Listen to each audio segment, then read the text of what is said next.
Good morning and welcome to the Unitarian Fellowship of Nanaimo. Our mission is to create spiritual connection and bring compassion, discovery, and social justice to life. My name is Catherine Hazel, and I am your service leader this morning. My pronouns are she, her. Could you please take a moment now to silence or turn off your cell phones? Thank you. And don't forget to turn them back on afterwards. I have sometimes not done that until Tuesday. Let's say hello to everyone attending on Zoom. Point to the frog, wave, and those people in gallery mode will be able to see us. All right. Whatever your hopes, dreams, and aspirations, whatever your race, ethnicity, sexual orientation, gender identity, whatever makes you who you are warmly welcome here.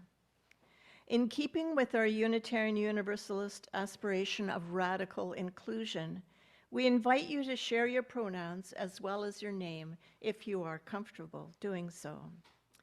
We have a diversity of voices on Sunday mornings, so our services vary from week to week. They usually run about 60 to 75 minutes. If this is your first time with us, a very special welcome to you.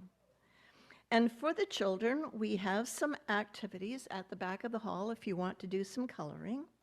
And after we have the children's story and song, you are welcome to go back to the playroom, which is through that door there. And there are more activities and crafts for you if you'd like. We're so happy to see you here today. If you are joining us online, please consider sharing your contact information with us. You can do this by going to the chat icon at the bottom of your screen and typing it in there. We'd love to welcome you to our community. Our website, ufon.ca, that's UFON.ca, has more detailed information about who we are, the services we offer, and how you can connect with us. And now we'll have the land acknowledgement. We acknowledge today that we meet on the traditional territory of the Snuneymuxw First Nation. As Unitarians, we are committed to the work of reconciliation required to address the harm done to all Indigenous peoples and their cultures by non-Indigenous peoples. We have much to learn from the Indigenous perspective that the earth is the source of all life and that it is our responsibility to honor and care for it. And we have some announcements. Please join us for an evening of good food and community at the second annual 100-Mile Diet Potluck, Friday, November 21st at the Fellowship Hall. This event is co-hosted by our Environmental Justice Committee and Brecon United. Bring a dish with ingredients sourced from within 100 miles. I'm trying to figure out how much that is in kilometers. I don't know. Huh? 160 kilometers. That gives you a lot of leeway, actually, of Nanaimo, and include a list of ingredients or a recipe card, if possible. Doors open at 5 p.m. Dinner begins at 5:30. Please RSVP to the Environmental Justice Committee at ejc@ufon.ca by this Wednesday, November 19th. The transitions team for our new minister is assembling a welcome gift basket for Reverend Ashley and her family and are looking for small items that represent Canada, the local area, or people in the fellowship. Some of the items already collected are a copy of Lois Peterson's most recent book, a set of note cards featuring Francis Deverell's paintings, a gift certificate for a local ice cream shop and a bookstore, a jar of marionberry jelly from Bob Goodman's garden, a pottery mug made by Catherine Walker, and a 3-tier cake server made by Taylor Sinclair. You are invited to contribute a small item if you wish, and it doesn't have to be something you made or grew or published, just to let you know. Maybe you could give a little Canadian flag from the dollar store, a giant maple leaf, or a little bottle of maple syrup. If you happen to have a fabulous container you'd like to donate to put all these items into, please bring that. Feel free to put a little note or a gift tag with your name on the item you're contributing. You can give them to Debbie Goodman today or the following Sunday next week, November 23rd. To find out about all the special events, groups, and meetings taking place in the fellowship, either go to the calendar on our website or read the weekly update email sent to you on Fridays. And now it is time for the prelude. Let us enter into sacred time. Leah Hokinson, our musical director, and the fabulous Foophonics will lead us into worship through music.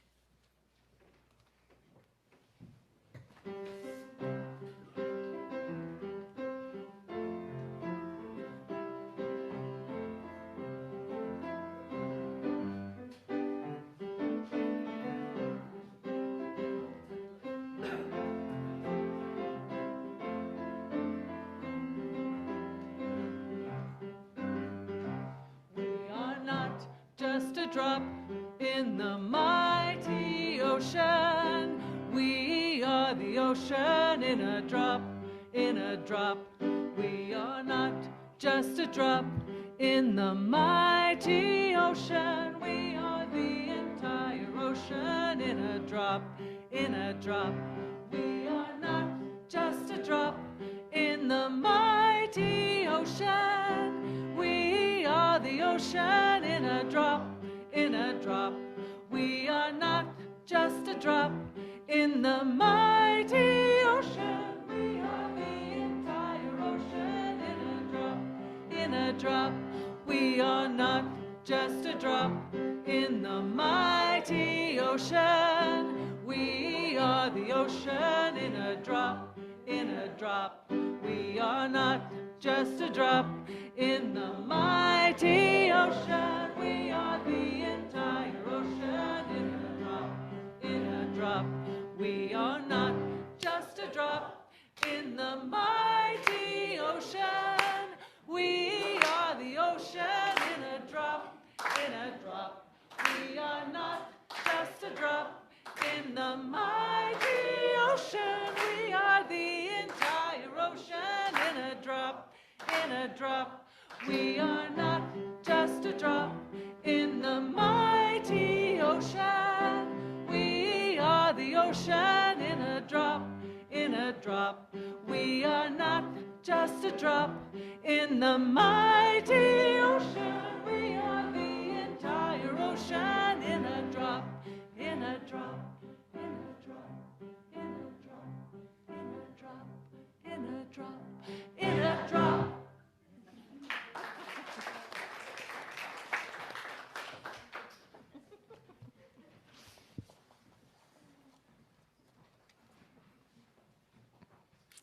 Our speaker today is our own Reilly Yeo, who has been serving with us since September of last year. Reilly graduated with her Master's of Divinity from the University of Toronto and completed her basic clinical pastoral education at Victoria General Hospital. She is an organizer and facilitator with extensive experience in digital campaigns. Prior to starting her ministerial training, she was the Director of Communications and Public Engagement at the David Suzuki Foundation. She currently serves as co-founder of Climate Plan, a membership-based organization that helps people and their communities respond to climate change. Reilly lives in James Bay, Victoria, with her partner Jamie and their children Avery and Elise, who we are very happy to see join us this morning.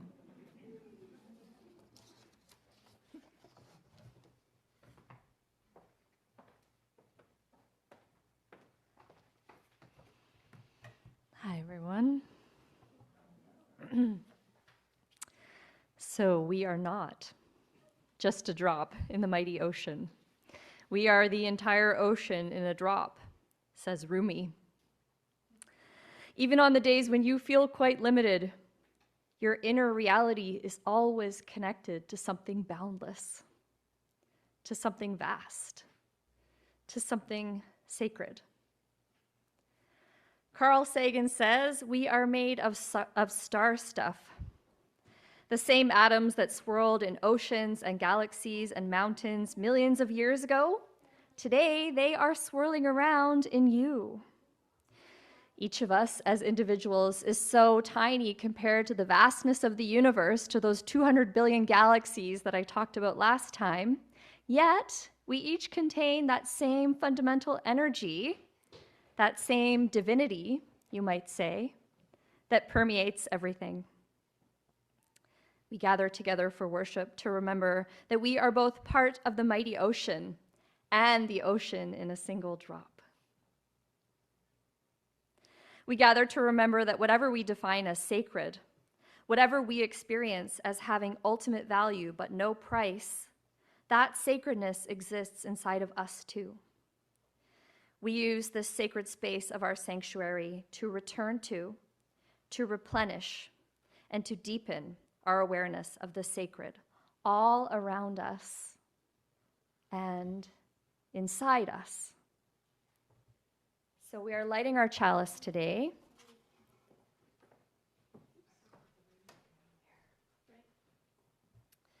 In honor of Transgender Day of Remembrance, which is coming up on November 20th.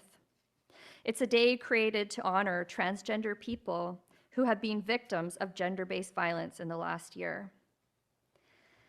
We light this candle to affirm our belief that trans lives are sacred. Trans people are equally made of star stuff as we all are. And an injury to one drop in the ocean is an injury to all of us. Infinite drops in an infinite ocean. So today we are going to breathe in a prayer of peace for transgender people in our own communities and all over the world. And then we breathe out our love, divine love, reminding ourselves that the practice of breathing in and breathing out can return us to our oceanic selves, our oceanic awareness. Simply breathing with awareness. I am breathing in. I am breathing out. That can return us to ourselves, to our knowledge that we are part of an interconnected and interdependent whole. So I hope that you'll join me now. Please rise in body or spirit to sing 1009 and Singing the Journey. Some of you probably know what we're going to sing. Meditation on breathing. And I'm going to invite a couple of the fabulous Fufonics to lead that side of the room and a couple to lead this side of the room. And you'll know what to do.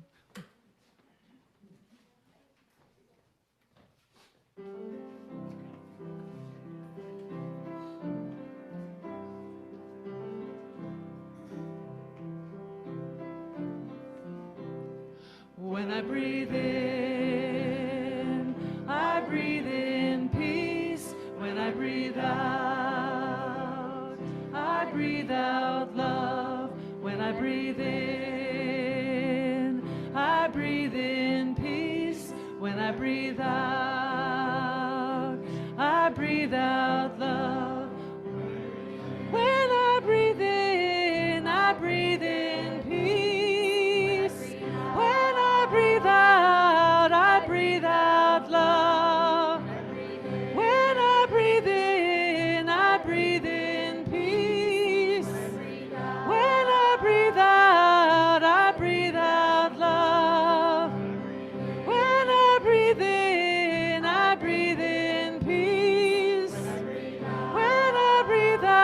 When I breathe out love. When I breathe in peace.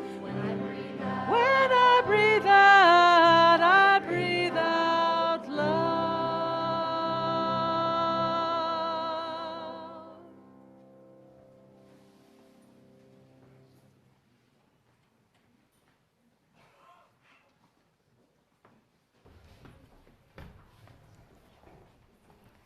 So now begins the time in our service that we call Time for All Ages, when we invite the young and the young at heart to come join us here at the front for a story. Hi. Kind of come sit? Ada, would you like to come sit and see the story? Wonderful. And then after the story is over, we sing our children's recessional song, and young children are invited to go to the family room. Older children are welcome to stay in the sanctuary for the rest of the service, and we have a table with some coloring sheets at the back if that helps occupy your hands. That's for anyone here. Okay, so this is The Bad Seed by Jory John and Pete Oswald. I'm a bad seed. A bad seed. Oh yeah, it's true. The other seeds, they look at me and they say, that seed is so bad. When they think I'm not listening, they mumble, there goes a bad seed. But I can hear them. I have good hearing for a seed. How bad am I? You really want to know? I never put things back where they belong. I'm late to everything. I tell long jokes with no punchlines. I never wash my hands or my feet. I lie about pointless stuff. I cut in line every time. I stare at everybody. I glare at everybody. I finish everybody's sentences and I never listen. And I do lots of other bad things too. Know why? Because I'm a bad seed. A bad seed. I just can't help it. Sure, I wasn't always this bad. I was born a humble seed on a simple sunflower in an unremarkable field. I had a big family, seeds everywhere. We found ways of having fun. We were close. But then the petals dropped and our flower drooped. It's kind of a blur. I remember a bag. Everything went dark. And then a giant. Ah! I thought I was a goner. I thought I was done for. I screamed and I hollered, patoo! But I was spit out at the last possible second. I flew through the air and I landed under the bleachers with a huge thud. When I woke up, it was dark outside. A wad of gum had softened my fall. I felt okay, but something had changed in me. I'd become a different seed entirely. I'd become a bad seed. There he is on the gum. A bad seed. That's right, I stopped smiling. I kept to myself. I drifted. I was friend to nobody and bad to everybody. I was lost on purpose. I lived inside a soda can. I didn't care, and it suited me.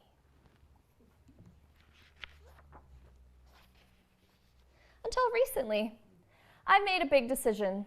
I've decided I don't want to be a bad seed anymore. I'm ready to be happy. It's hard to be good when you're so used to being bad, but I'm trying. I'm taking it one day at a time.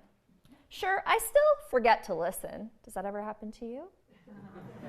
And I still show up late, and I still talk during movies, and I do all kinds of other bad stuff. But I also say thank you, and I say please, and I smile, and I hold doors open for people. Not always, but sometimes. And even though I still feel bad sometimes, I also feel kind of good. It's sort of a mix. All I can do is keep trying and keep thinking, maybe I'm not such a bad seed after all.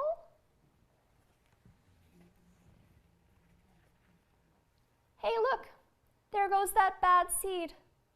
Actually, he's not all that bad anymore. I heard that.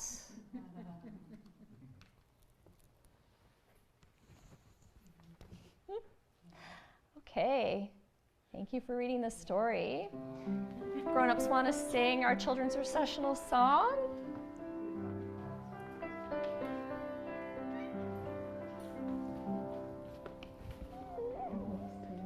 We hold you in our love as you go, as you go. May your heart be at peace as you go. To nurture the spark of your precious life. We hold you in our hearts as you go. Nous vous entourons d'amour maintenant et toujours. Que vos cœurs soient paix pour toujours. Cultivons l'étincelle jour après jour. Nous vous entourons d'amour pour toujours.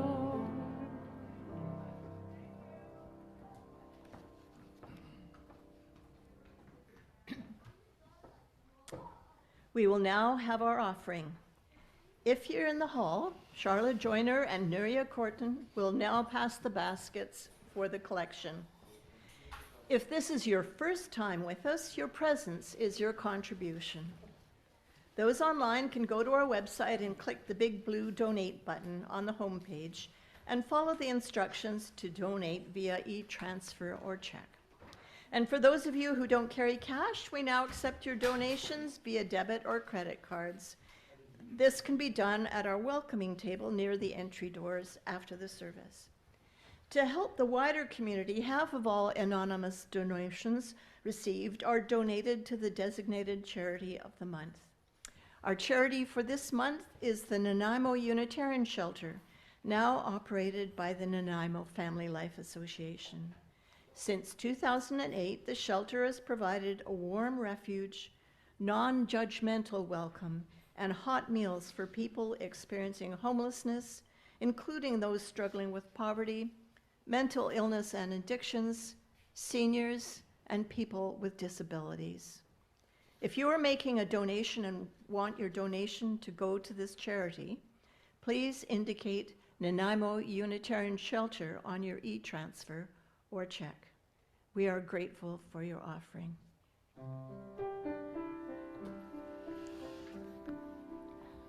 From you I receive, to you I give. Together we share, and from this we live. From you I receive, to you I give. Together we share, and from this we live.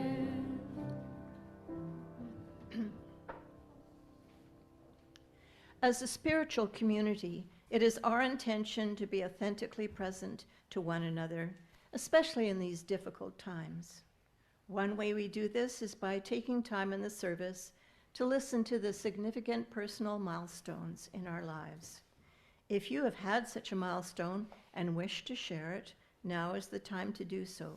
You can take up to a minute for your joy or concern. We'll begin with those of you in the hall, and then we'll invite those attending via Zoom.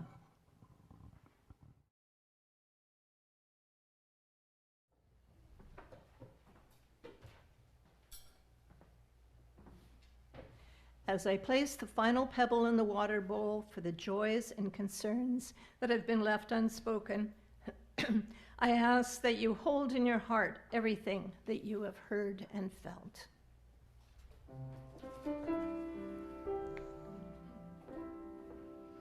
We share in love, we listen in love, we hold one another in love. Each joy and concern, we witness and learn, and grow together in love, and grow together in love.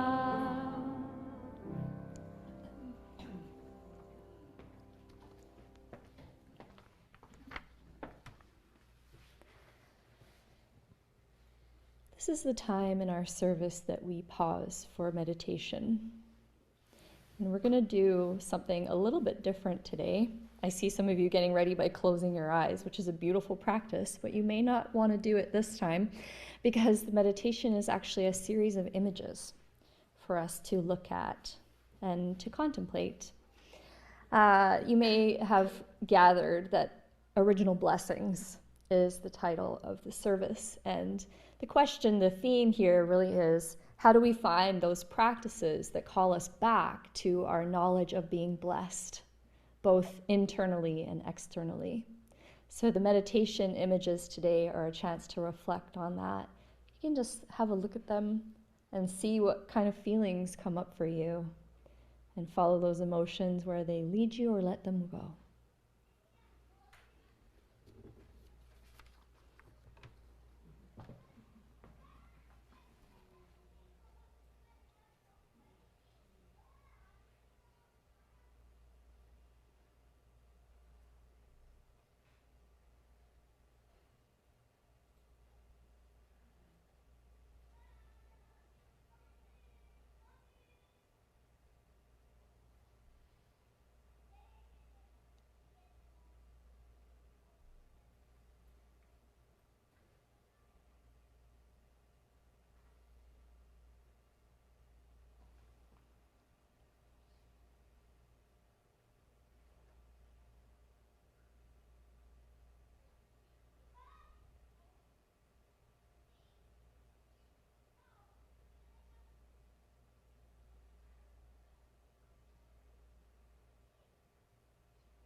So it's a good reminder for me to remind myself I'm rich when I hear my children's voices, even when they're fighting.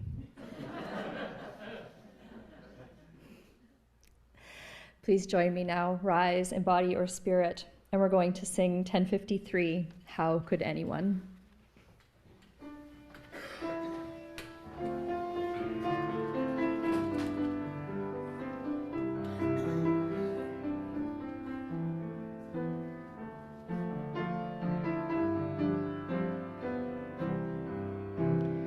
How could anyone ever tell you you were anything less than beautiful?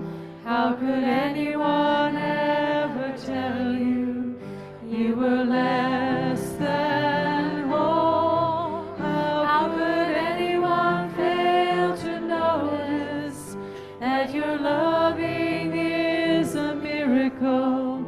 How deeply you're connected to my soul. How could anyone ever tell you you were anything less than beautiful? How could anyone ever tell you you are less than whole? How could anyone fail to notice that your loving is a miracle? How deeply you're connected to my soul.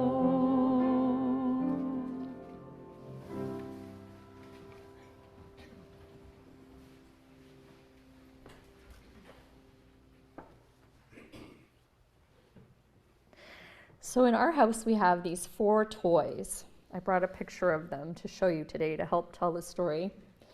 And they are called Super Wings, and they're from the Super Wings TV show. I don't know, I see some people nodding. I don't know if you still encounter toys that even as an adult you think, this is actually pretty cool, because these ones, like, they convert from a little plane into a robot. I feel like they're kind of like the Transformers for young kids of this era. And every day we have these two little neighbor boys who come to our house to play. So you might think there's no problem, because there are 4 kids, right? Avery and Elise, who you just saw, and our neighbors, Jet and Reese, and there are 4 toys.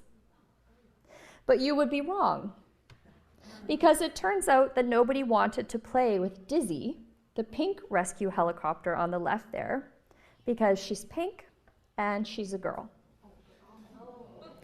So Avery, Jet, and Reese won't play with her, and therefore Elise won't either, because it's very clearly been established that the pink girl one is inferior somehow.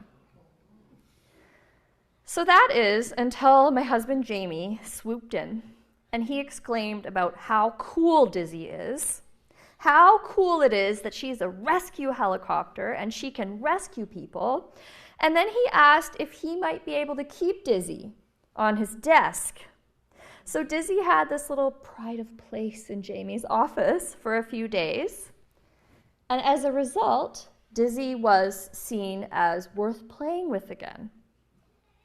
So you can bet that if I had been the one to try to establish Dizzy's credibility, it wouldn't have been nearly as effective.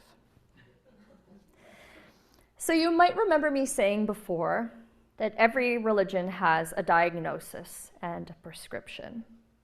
So like at the doctor, you might get a diagnosis for strep throat, and you'd get a prescription for penicillin to cure it.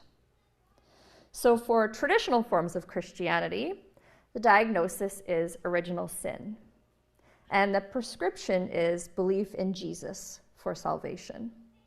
So Adam and Eve disobeyed God in the Garden of Eden by eating the forbidden fruit. They revealed human weakness and original sin. Jesus comes along to repair the human relationship with God. So in traditional Christianity, babies need to be baptized because they inherit this original sin. And that's why often Christians are baptized as infants. The baptism is supposed to symbolize the potential to heal the relationship with God by accepting Jesus as a savior, and the baptism makes someone a Christian. So Unitarian Universalists don't do baptisms, but we do child dedications. I don't know if anyone has ever been to one. They're quite lovely. I see some people raising their hands. So because we believe in religious freedom and because we believe in freedom of thought, these child dedications don't make the child a Unitarian Universalist. That's for coming of age. But they are more about the community making a promise to the child. And that promise that the community makes in most versions of the child dedication is about original blessings, not original sin. So we don't agree that humans inherit sin or that they're sinful by nature, but what we say in the child dedications is that people come into the world with a set of original blessings. So unfortunately, in the course of our lifetimes, things happen that make us forget our original blessings. We get hurt, we get rejected, we get told in some way that we are not worthy. Like the bad seed,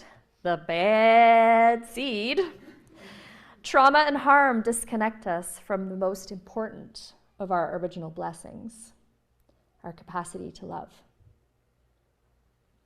So the role of the spiritual community is to remind us of those original blessings, of our first principle as Unitarians, that each person has inherent worthiness and dignity. So we say this very specific word, inherent, in our first principle, meaning built in, naturally a part of something, something that belongs to something else by its very nature. So by the very nature of being human, you have worth, you have dignity, you have blessings. No matter what gender you are, or if you identify as a different gender now than the one that you were assigned at birth. So, if for traditional Christianity the diagnosis is original sin and the prescription is salvation through Christ, for a Unitarian Universalist the diagnosis is disconnection and the prescription is connection.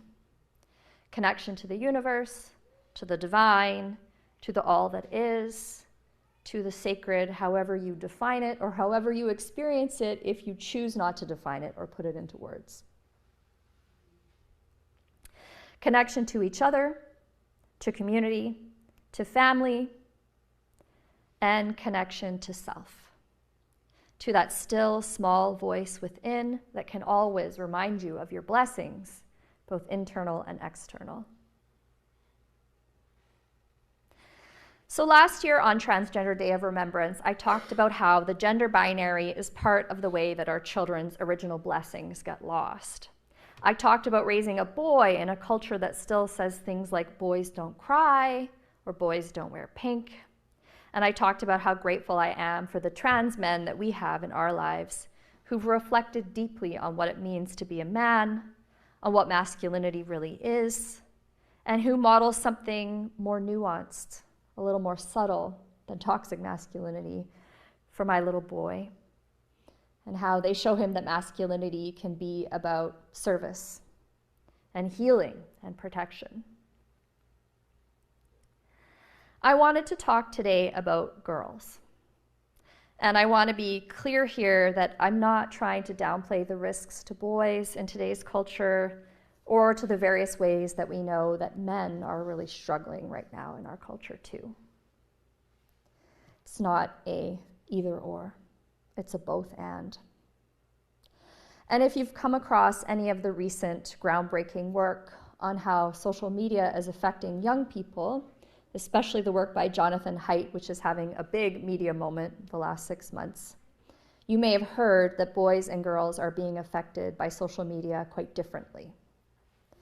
So in his book, which is called Anxious Generation, Haidt researches the various ways that social media is especially harmful for adolescent girls. So girls tend to use visual platforms like Instagram and TikTok, where they're sharing and seeing photos and videos of themselves and other people, whereas boys are more likely to be playing games where they're using avatars. So using these kind of visual platforms like Instagram and TikTok makes girls vulnerable to social comparison, to being judged on their appearance, and to the pressure to look good according to various stereotypical ideas about femininity, and to get followers. So Haidt uses the phrase compare and despair. Girls see these kind of highly curated lives of peers and influencers, not their real lives, but the lives that they show on camera. And then they compare themselves and they feel they don't measure up. I feel that as a 44-year-old woman. So I can imagine how it feels for younger girls and women. This correlates with higher rates of depression and anxiety, which teen girls are more than twice as likely to experience as teenage boys. So there's also relational aggression. That's the term for things like gossip and exclusion and bullying. It's more common among girls, and social media amplifies it because it can spread faster and reach further. So girls who spend more than 5 hours a day on social media are around 3 times as likely to report depression compared to girls who use little or none. So compare and despair is basically like a perfect recipe for disconnection from our original blessings. It's about forgetting our blessings, both internal and external, not only feeling like we as human beings, as girls and women, are not worthy enough, but also that we don't have enough stuff, or maybe not the right stuff. If we can just buy some stuff that makes us look better, we'll finally feel better too. Instead of compare and despair, all of us, I'm talking about adults too, people of all genders, can practice name it to tame it. So name it to tame it. Name a feeling that arises. I'm feeling anxious because I'm comparing myself to someone else. And comparison, as Teddy Roosevelt said, is the thief of joy. So even just by naming it, naming that anxiety, the feeling can start to subside, can start to release. Feelings pass like waves in that mighty ocean when we let them. And then we can breathe and reconnect to our center, to the things that we know about ourselves, our gifts, our values, our competence, the things that make us say, I'm rich. I'm rich in connection to the natural world. I'm rich in connection to myself. I'm rich in connection to my community. So meditation and other spiritual practices can return us to that kind of awareness of our connection. No matter how far away from it the world can take us, and it can take us pretty damn far. Spiritual practice reconnects us to the reminder that we are star stuff. We are oceans. We are soulful. We are beautiful. As Unitarian Universalists, our third principle is acceptance of each other and encouragement to spiritual growth. That might be the one you've heard me repeat the most often. It's a good litmus test for a healthy friendship. Noticing the friends that both accept us and encourage and allow us to grow. And that can be a bit of a tricky balance sometimes, both accepting us as we are and encouraging us in any ways that we might want to grow, the skills we might want to learn, any new perspectives that we might be taking. Those friends who accept us and encourage us to grow will respect our boundaries. They will give us energy. They will help us feel connected, both as friends and to our own still, small voice within. So Dizzy the helicopter is very cool, not so much because she is pink, though pink is definitely a cool color, but because she can rescue people. She's strong and capable, and she helps the people around her. How could anyone ever tell you you were anything less than beautiful? But in our consumer culture, our materialistic, profit-maximizing culture, people get told they are less than beautiful all the time. They get told that they are less than worthy. It's our job as elders and future elders, as Unitarian Universalists, to return ourselves and each other to those original blessings again and again as we remake a loving world together. I hope you'll join me now. Please rise in body or spirit. We're going to sing hymn number 108 in Singing the Living Tradition, My Life Flows On in Endless Song.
Songs in the night it giveth, no storm could shake my utmost calm. While to that rock I'm clinging, since love prevails in heaven and earth.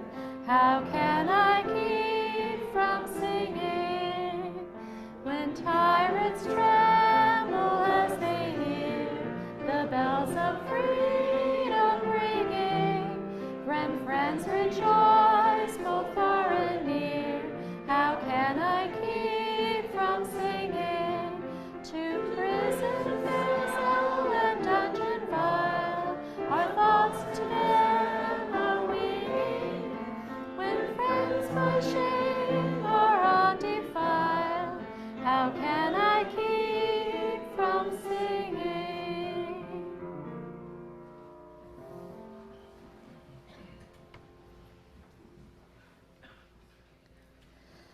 So, like the song says, we want our friends and our children and our grandchildren to be undefiled by shame.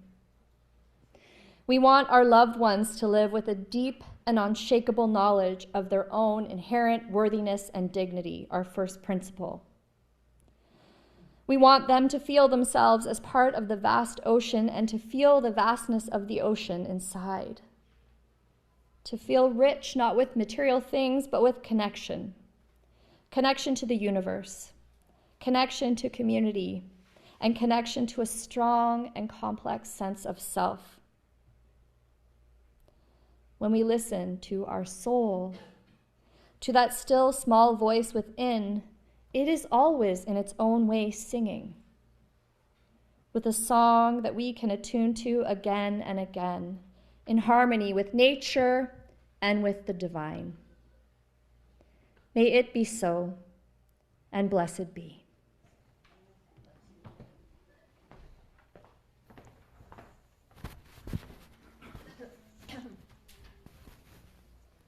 And now we'll extinguish the flame. We extinguish this flame, but not the light of truth, the warmth of community, or the fire of commitment. These we carry in our hearts until we are together again.